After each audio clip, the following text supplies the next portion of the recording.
নাই, আপনি বুঝতে পারেন নাই, আপনি যে চক্রান্ত করেছেন মনে হয় যে আপনি চাঁদাবাজি করে পার পেয়ে যাবেন, আপনি কিছুতেই পার পাবেন না। আপনি যেভাবে আপনাদের নেতার উপর একটি মিথ্যা অভিযোগ দিয়েছেন তাই আপনাকে বলতে চান হুঁশিয়ার হয়ে যান, আপনাকে আমরা দেখে নেব, আমরা কোন কথা থেকে বলেন আমরাও সে পর্যন্ত অবস্থান নেব। আজ কথা বলতে চাই আগামী দিনে একটা ভয় খাওয়া ময়মনসিংহ প্রশাসন যদি অবস্থান না নেয় এবং এই আওয়ামী লীগের দলকে গ্রেপ্তার না করেন তাহলে আমরা ময়মনসিংহ শহর যুবদলের কাছে এই শহর আমরা অচল করে দেব।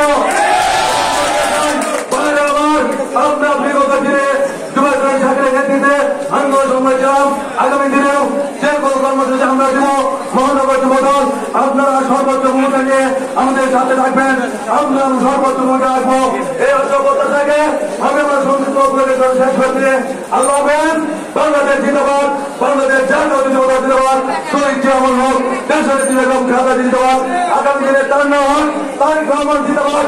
সকলকে ধন্যবাদ, সকলে ভালো থাকুন, সুস্থ থাকুন। এই অসভ্যতা থেকে আমি আমার সংযুক্ত বক্তব্যের কাছে আমি শেষ করছি। এখন আপনাদের মাঝে